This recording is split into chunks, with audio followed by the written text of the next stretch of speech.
Bonjour à tous. La thématique du jour porte sur les data centers, encore appelés les centres de données.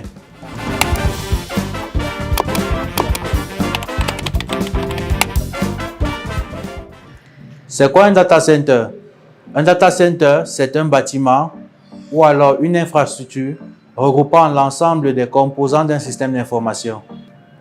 Les data centers sont généralement constitués des serveurs, des équipements réseau comme des routeurs ou des switches, des équipements de refroidissement, du câblage et des espaces de stockage. Ces composants ont différents rôles. Par exemple, le serveur, lui, va se charger de traiter les données. L'espace de stockage va permettre d'organiser et de stocker les informations à l'aide des NAS, des baies de stockage et bien d'autres. Les équipements réseau vont se charger de l'acheminement et de l'envoi des données jusqu'à destination d'un point à un autre. Les équipements d'alimentation, quant à eux, servent à alimenter toute l'infrastructure. Et les équipements de refroidissement vont rafraîchir la salle pour éviter le surchauffement des équipements. Le rôle d'un data center, c'est d'organiser, de stocker et de traiter les données du système d'information. Cette organisation et le stockage se font via les différents espaces de stockage. Le traitement des données, quant à elle, se fait grâce aux serveurs et aux différents équipements réseau. En ce qui concerne la catégorisation ou le classement des data centers, cela se fait via plusieurs critères comme la redondance des équipements ou alors le taux de disponibilité. Et ainsi, on a donc les data centers de niveau tier 1, data center de niveau tier 2, data center de niveau tier 3, data center de niveau tier 4 et plus récemment les data centers de niveau tier 5. En ce qui concerne les data centers de niveau tier 1, ici, les équipements d'alimentation et de refroidissement sont uniques et il n'y a pas de redondance des équipements. Le taux de disponibilité, quant à lui, est en moyenne de 99,67%. Et ici, les interruptions ne peuvent dépasser plus de 28 heures l'année. Ce type de data center est utilisé pour des hébergements basiques. Ensuite, les data centers de niveau tier 2, ici, les équipements d'alimentation et de refroidissement, tout comme tout à l'heure, sont uniques, mais les équipements constituant le data center sont redondés.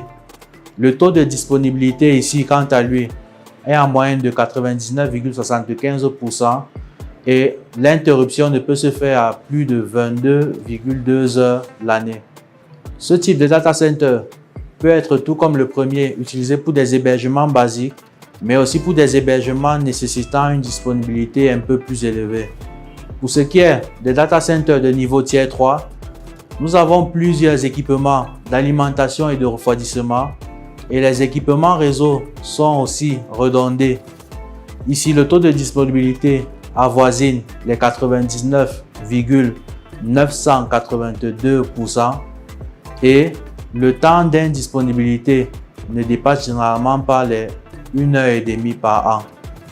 Ce type de data center est utilisé pour des applications nécessitant un niveau de disponibilité un peu plus élevé. Pour les data centers de niveau tier 4, les équipements d'alimentation et de refroidissement sont aussi multiples et les équipements constituant le data center sont redondés. La différence avec le précédent, c'est que le taux de disponibilité avoisine les 99,99%.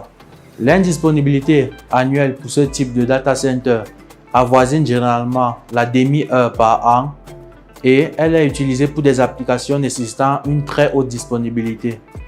Enfin, nous avons les data centers de niveau tier 5 qui sont plus récents, tout comme les data centers de niveau tier 4.